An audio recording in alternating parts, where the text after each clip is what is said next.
Welcome into the Atlanta Football Party, your home for the best Falcons football talk. It's local insight you can't get anywhere but right here at Locked On. I'm your host, Tenitra Batiste, and alongside with me are Jarvis Davis, Aaron Freeman, and Tori McElhaney to ring in October and maybe give you guys a little collective hug for what happened yesterday. Yeah, collective hugs all around. Today's episode is brought to you by FanDuel. Make every moment more. Right now, new customers can bet $5 and get 200 in bonus bets guaranteed. Visit FanDuel.com/locked on to get started. Let's start with our top three with JD, Free, and Tori. And listen, it was not a pretty sight in London. Let's just, keep that real. Let's just be honest about what we saw yesterday. However, there are always some takeaways, good, bad, or indifferent when we are talking Falcons. So we know, of course, that they dropped the game yesterday, 23-7, the final. And let's start with you, Jarvis. We talked about this a little bit pre-show, and there's someone that you feel may need a hug and may need to come back home and might reset. Yes, Desmond Ridder, he needs a hug. He needs to be around his wife before he goes to the game. And I think just for him to play the way he did in that first half, let me just say this before I get to my point. He played awful in that first half. And for a lot of people who want to start blaming Arthur Smith because they don't want to put some blame, notice I said some blame on Desmond Ridder. They start talking about the play calling and it's all on the offensive line. And when that stuff is just not true, because there were plenty of moments, after going back and checking out the game for a second time to get some better eyes on it, because, Lord knows that was early in the morning and they weren't doing too much to keep my attention, while they were over there in London. But I think that looking at the thing, Ridder was just very hesitant. I think there were some times where there was pressure, obviously, because they didn't have enough guys to block, or the protection was called not where it's supposed to be, didn't go where it was supposed to be. But you still had opportunities. The wide receivers still was snapping their head around when they saw those guys walking up into the line of scrimmage, and they know that more than likely they were about to get ready to come and send pressure. They're going to have more guys than you actually had to protect. So I think that being that was the case with Desmond Ridder, I really like the fact that, hey, you saw some promise in the second half, but it can't be a scenario where you are going into the Houston Texans and you're playing at home, which we're used to you playing well at home. The numbers, those splits between home and away are vastly different. And I even asked Coach Smith about that, and he's just like, it's all about finding comfort. So I think that before people start calling for the man's job, I think you got to see how he plays at home, because if there's a situation where he comes home and Mercedes-Benz and you still seeing some of that hesitancy, not hitting your hot reads, not predetermining your throws before the ball is even snapped, and trying to figure out what coverage they're in, like, that's when I feel like we need to start having that conversation. But yeah, I do feel like he'll play a lot better coming into this game against the Houston Texans for sure. Yeah, now there is someone who, and put a pin in that one in terms of don't give up on him yet. We'll go back to that with Des Ridder in just a minute. But first, Aaron, we actually want to talk about the more positive. I won't say the most, because Tori's got a good one too, but you guys are going to talk a little bit about the positives. And one of those is 7. Yeah. Leave it right there. Yeah. We were talking earlier before we started recording about, we felt bad for all the international fans that got a chance to go to the game and to see, what Jarvis is talking about, that kind of stinker of a first half. But, Bijan was anything but stinking, and he's worth the price of admission. He was basically a human highlight reel. I only got to see a few of those plays on the Toy Story broadcast, but they look pretty good, in terms of that, with some of the juke moves and the one-handed catches and breaking some big gains that really kind of set and got the offense on track. So he has been, well worth the draft pick. I know that's been something that's been much litigated in online spaces and whatnot, but he's certainly looking like, I wasn't going to even say a man amongst boys. He's a giant amongst men in this Falcons offense, and I think that was fully on display against the Jaguars in London. Yeah, when I look back at, and of course, it's relatively speaking, but yeah, I mean, he is, and we got a lot out of Kyle Pitts in his first, that first season, and really the first half of that first season before, of course, the injury. But ultimately speaking, when I think about Kyle, and I'm thinking about the weapons, right? At skill positions from the last couple of drafts, and I think about Drake London, and no offense to KP or Drake, but my God, like Bijan Robinson really, really is something special. And Tori, the other positive and the other thing that is starting to develop into something special that we are all really liking what we see is the defense and the defensive effort, game in, game out. I mean, Tori, they put it on the line every single week and put the Falcons in position to win. Even when they start out a little bit slow, they just keep ramping and ramping. And let's face it, 23-7 really happened in the first half, thanks to that defense. But to your point, the offense, that's the challenge. And where does this put the defense, and how does this make them feel? Yeah, I think that's like my biggest question. There's a question that I had for Arthur Smith after the game. It's like, how do you evaluate defensive morale at this point? You're 4 games in, and the defense, have they been perfect? No, they haven't been. There are a lot of explosives that they want back. There are probably a few plays that they want back. They've allowed quarterbacks, I think, to leak out a little bit more than what they would want to as well. Yeah, but overall, when push comes to shove, this is a defense that shows up. And this is a defense that has kept the Falcons in games and kept them alive.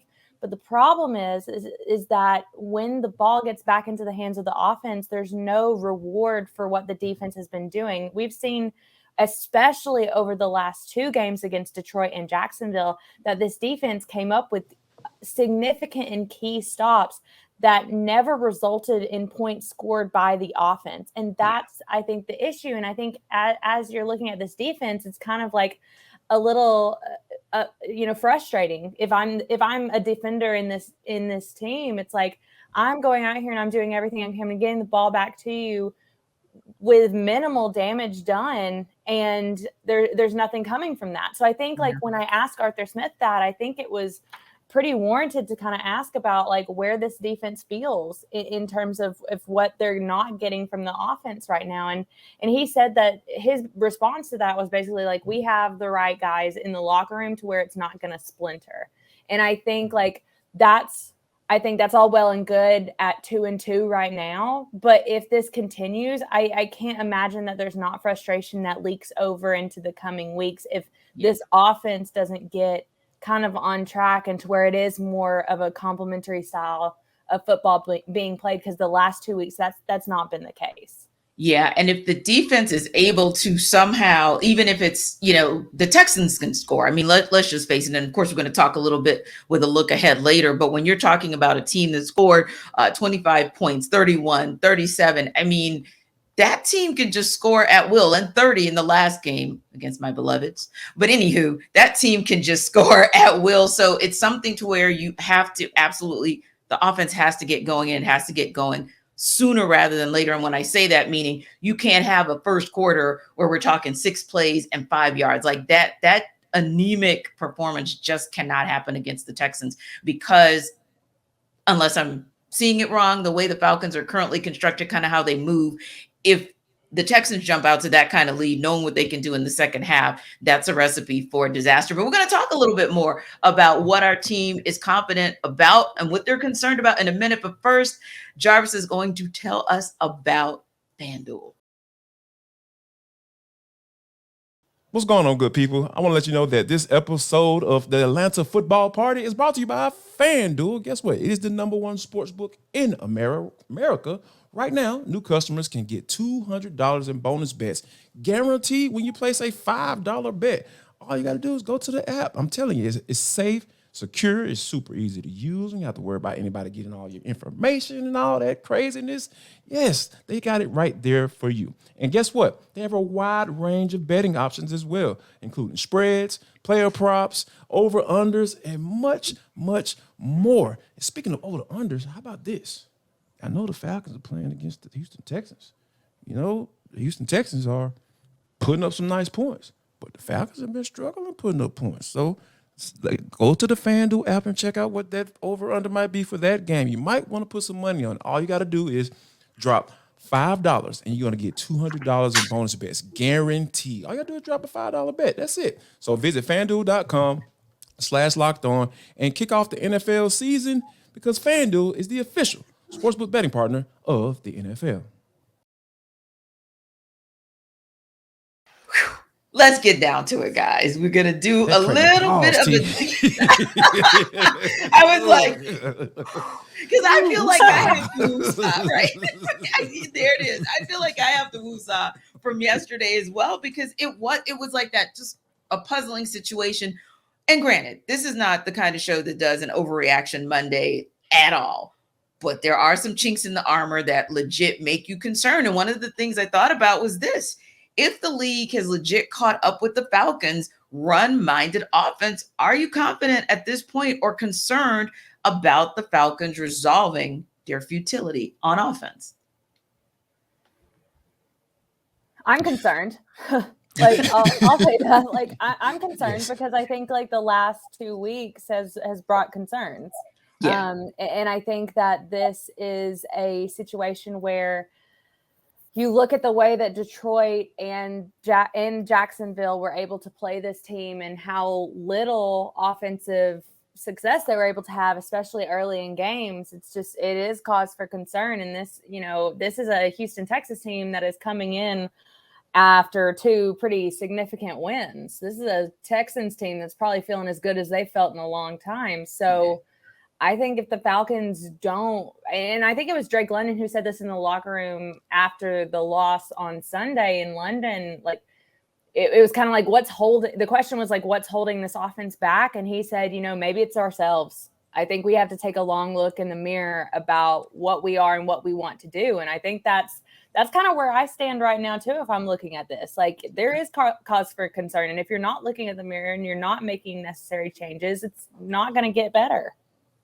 Yeah. And Aaron, go ahead. I think it's more than fair. Going back to something that Jarvis mentioned at the top, it did feel like in the first half that they just couldn't get anything going. We've been talking all year long about getting this team into a rhythm. Mm-hmm. And when Desmond Ridder, not to put all the blame on him, but, the significant portion of it does seem to fall at his feet, where some of the reads and some of the decisions that he's either making, which are putting this team in a bad spot, leading to some of the turnovers, or not making, which are the times when he can make those throws when they're open and not pulling the trigger on things. Right. That's forcing the offense to, it feels like Arthur Smith is kind of stuck between a rock and a hard place, talking about the play calling and the criticisms, because it's then you have to kind of dumb things down, and that makes you a little bit more predictable, and that's easier for defenses to stop, as a way to try to build back up your confidence with the quarterback to get back to a level where you can just feel like, okay, if I call this play on 3rd and 1, I call this play on 2nd and 10, that we can execute the basic things in our offense that's going to allow us to start to build off of this. And that's something that we just haven't consistently seen. We've seen glimpses of it, a drive here, a drive there, but they just have not been able to consistently stack those types of drives. And that leads to a lot of concern, because it's at some point you have to be able to have a functional offense. And we just have not seen that the last 2 games. And again, going back to what Jarvis said, hopefully they can get back to being that, playing at Mercedes-Benz over these next 2 weeks and start to build off of that. But right now, I don't think you can be particularly confident at all that they can do those things at this point. And to kind of add to that, that's the one thing that Arthur Smith doesn't want to be on offense, is obvious, because the way that those linebackers for the Jacksonville Jaguars were just flying up to the line of scrimmage when the Desmond Ridder put that ball out to stick it in his gut, and then there were times where they were flying up and he pulled it, and there was the read was right there. It was so easy, and I'm just like, oh my God, dude, get rid of the football. And he just was, for some reason, he was just hesitant to pull the trigger. And I think that, I'm not sure what it is. And I even, just to be able to say, hey, how do you put your finger on that? What is going on in your mind when you're being that hesitant? And I think that hesitancy is going to lead to you being obvious, saying, okay, every time 7 in the game, more than likely they're going to get it to them, whether they're going to be running it, or dumping it to them out of the backfield, or you're gonna have to start seeing guys like doubling up on this cat too. If he continue to know that what people know what's coming on defense, and he's still able to make plays, they're gonna really start trying Desmond Ridder. You think it was difficult for them to move the football in that first half against Jacksonville? Wait till D'Amico Ryans get his hands on that tape. I promise you're gonna start seeing more guys start to key more and more on Bijan, and they're gonna literally not force Desmond Ridder to make a play. They are going to say, "Hey, you can't make plays, so here's what we're going to do." Yeah, and I think too, that's an interesting concept. And I don't know that we can even answer it 4 games in, because I made this comment to someone this morning. He is now at the midpoint of his rookie season, if we're being honest, because he's 8 games in. So he's technically at the midpoint of, his first year, his rookie season. And I was thinking, at Cincinnati, he had slow starts. Like he built up to, and fourth quarter, so he looks the same as he did. So that might be something that is a mindset that has to slowly but surely kind of reset, because if that's who you are inherently, then that's just who you are inherently. But you can make tweaks to that so that the mind can just have a little bit more of a fast twitch, and then the body can kind of follow. But again, still want to kind of give him some grace, because at the end of the day, it still is 8 games. And if you put that 8 games together, it is very challenging, I think, for him to still kind of be at the point and place where he's able to command this offense. Now, that said, however, and I'm not one of these people, by the way, but some people are like, the hell. It's the bench rid combos that have officially begun all over social media and on some level with some reporters. So I don't think that's what it is, but I'm going to ask you guys. And Tori, I want to start with you. Is it Heinicke time? I mean, are you confident or concerned about Rid getting benched? Confident or concerned about the readiness of Taylor Heinicke if it happens? So I think for me, it's still too soon to have those conversations. I think I'm in agreement with you. I think that there are a lot of issues in this offense, and I think that to just put it on Desmond Ridder and to just say that this is why these last 2 games this offense hasn't worked, I think is not particularly fair. I think it goes back to something that Aaron was saying before, where it's like the Falcons offense needs to do the basics right. They need to do the basics well, and getting kind of back to being able to do that is important. And I think that if you were to pull Desmond at this point, you're kind of, I don't know. I feel like you're not giving the guy a chance to be who you want him to be, who you think he can be. And in even saying that, we have seen moments where Desmond Ridder has turned it on and marched down the field and conducted this offense very well. I mean, you saw it against Carolina and Green Bay. So the guy overall is what, 4-4. So let's pump the brakes, I think, on putting Taylor Heinicke back in there. And, you said in the start of the offseason that Desmond Ridder is your QB1. Figure out what you need to figure out to keep him there if it's working. And so I think that to try and pull him now, it's just I don't necessarily agree with that decision at this point.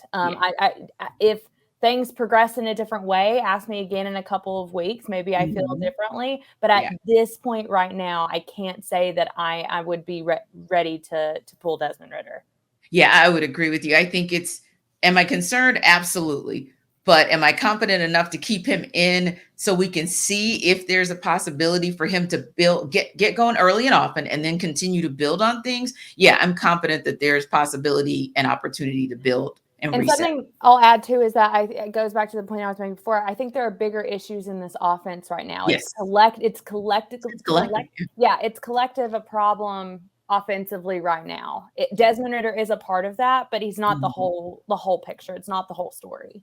Yeah, I would agree, because there are times when I'm watching him and I'm thinking to myself, like, that's a catchable ball, Kyle Pitts. That's a catchable ball, Drake London. I don't think we say that often enough, because some of it, will lay at their feet. And I know that there was excitement around the continuity for the O-line, with the exception, of course, of Matt Bergeron. But there was, excitement about, hey, we've got all these pieces back. This should really work well in our stead. I don't know that we're kind of seeing that as much as we did even last season. Like, it makes you wonder. Like, I don't think I've ever said multiple games, wow, what happened on that right side with Chris Lindstrom? I might have said it with the guy next to him, but I don't think I've said that a whole heck of a lot. And I don't think that I've said in a minute what's wrong with across the O-line, right? So I think, to your point, Tori, you can almost go to all pieces of that offense and maybe have a head scratcher that we're still not all sure we can answer.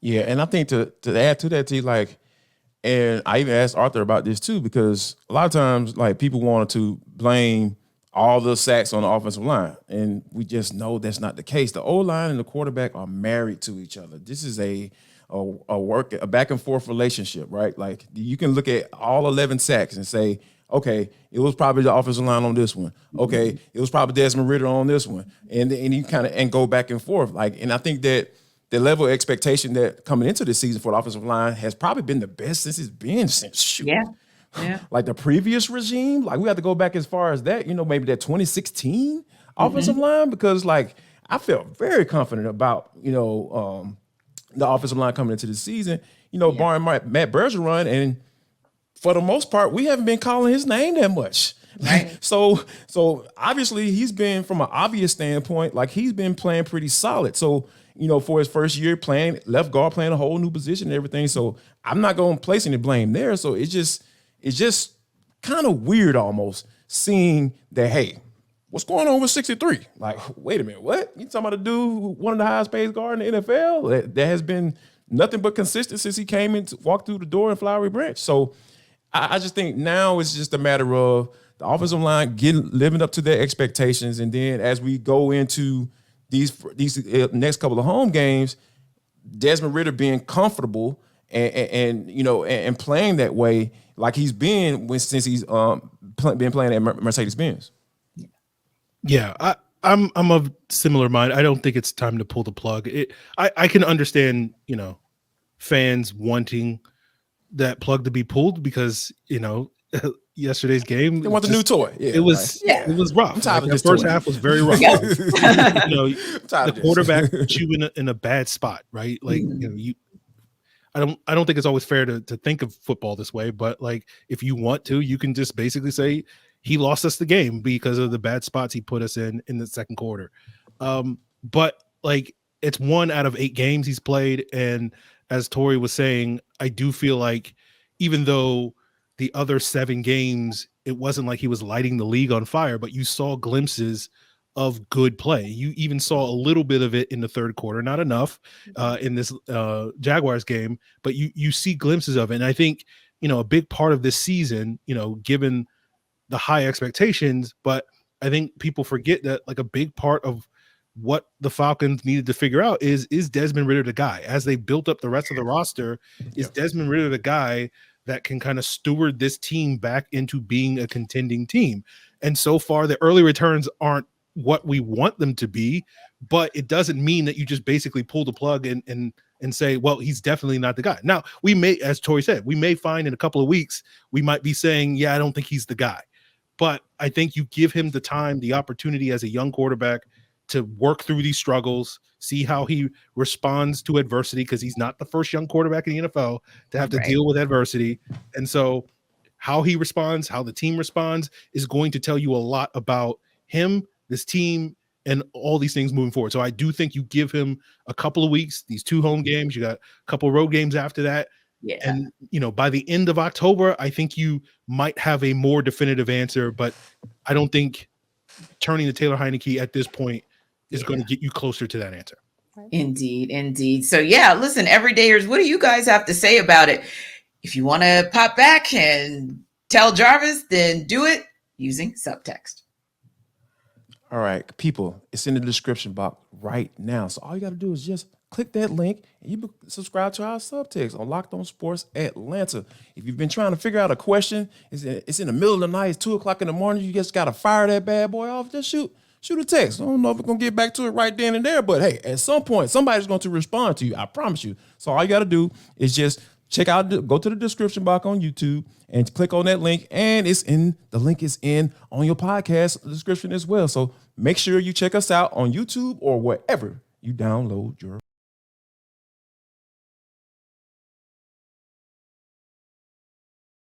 All right, guys, a little rapid fire round as we wrap up. I want to take you a little bit backwards and then we're going to move it forward as well. And I want to hear you guys give me just your one word answer on where you want to go. So 2022, same start, 2-2, got to win against the Seahawks, a win against the Browns, lose to the Saints. And that, of course, was season opener, lose to the Rams. Now 2023, 2-2 start for the Falcons, a win against the Panthers, win against the Packers, lost against the Lions, lost to the Jaguars. When you think about how the Falcons got to 2-2 last year versus this year, are you confident or concerned they can end this season better than 7-10?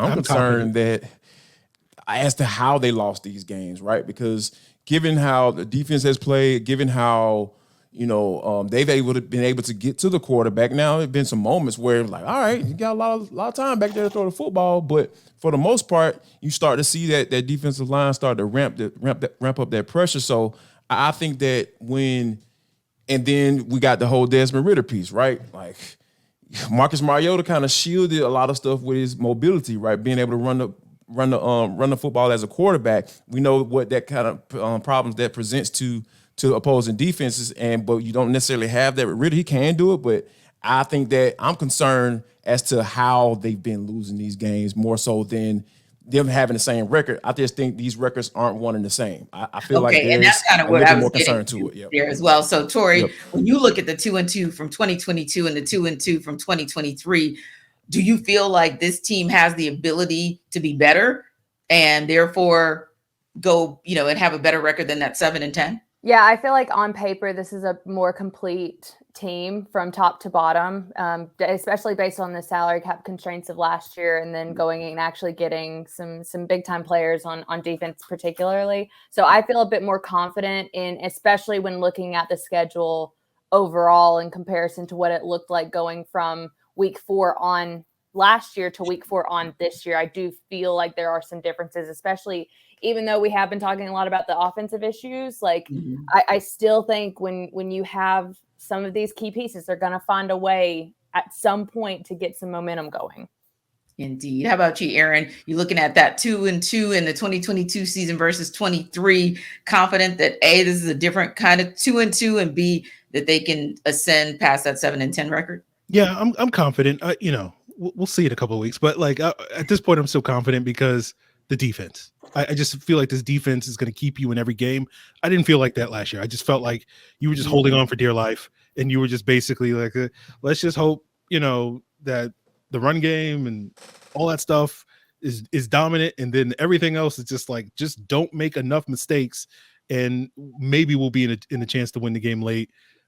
But I feel like with this team, like you're going to be in every game and going up against good quarterbacks like the Falcons have the last 2 games. They were, in the game in the third quarter, in the fourth quarter. And, again, going back to what we talked about earlier, the offense wasn't able to take advantage of those opportunities. But I feel like that's going to be the case every single week. And, until we see otherwise, I feel like that's going to put them in a position to be much better than 7-10 this year.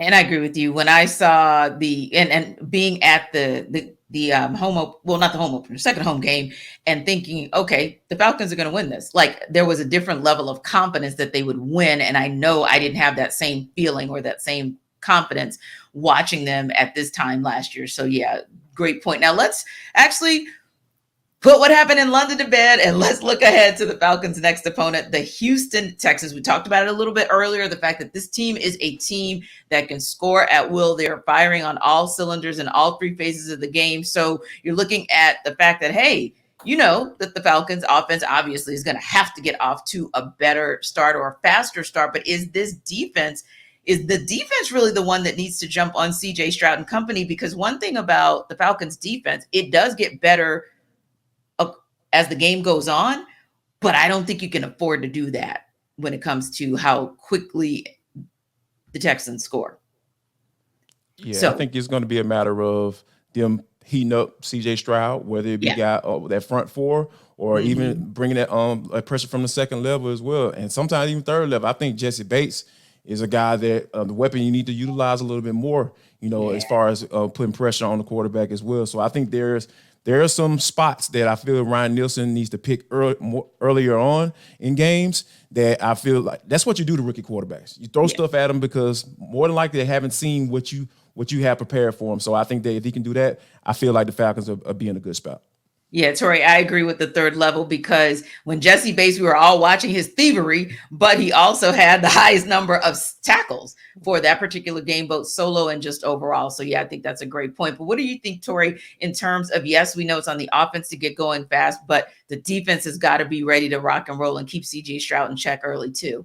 Yeah, I think definitely. I just feel like I'm not as worried about the defense. Like, and maybe that's like nonchalant of me to kind of like be like, well, like, they'll figure it out. They'll be fine. Like, but that's kind of how this defense makes me feel is like, even if they give up an explosive here or there, by the end of the game, I'm usually in the last 4 games, especially, I'm usually not like super like, oh, well, I wish the defense would have done this, or I wish the defense would have done this, or I needed more out of the defense here. I don't necessarily think I felt that way. I feel like I trust this defense in a way that maybe I don't trust the offense at this point because of the issues we've seen over the last 2 weeks. So for me, it's like, even if they don't come out like super, super hot in the first 2 drives of this Texans game, that's okay, because as long as they're turning it on when it matters most, I'm all right with that. Yeah. How about you, Aaron? Real quick, what are your thoughts in terms of what the defense needs to do? Do they need to be the ones where we're kind of looking to say, hey, faster start? Yeah, I think I think this is a different matchup with CJ Stroud than it was with Bryce Young. I think the Falcons in that week 1 game were like, yeah, we're not worried about you, Bryce Young. You're not going to do anything to us. And I think you CJ Stroud has done more than enough this year that you have to legitimately be worried about him. So I do feel like the defense is going to need to come to play. And this is not your quote unquote typical rookie quarterback, but I'm of like mine with Tori. Like I feel pretty good about this defense at this point that is going to keep this Falcons in the game. There's probably going to be a game at some point this year where the defense just doesn't have it that day. And maybe that's this Sunday against the Texans. But until we get that game, like I'm not losing any sleep worrying about that at this point. Indeed. Yeah, CJ Stroud hits different, but being at home hits different as well. So we definitely hope that it's a good look for the Falcons in a reset this coming weekend. Thanks for stopping by the Atlanta Football Party, your home for the best Falcons football talk, but also your home for the dog party on Tuesday. So we will see you tomorrow.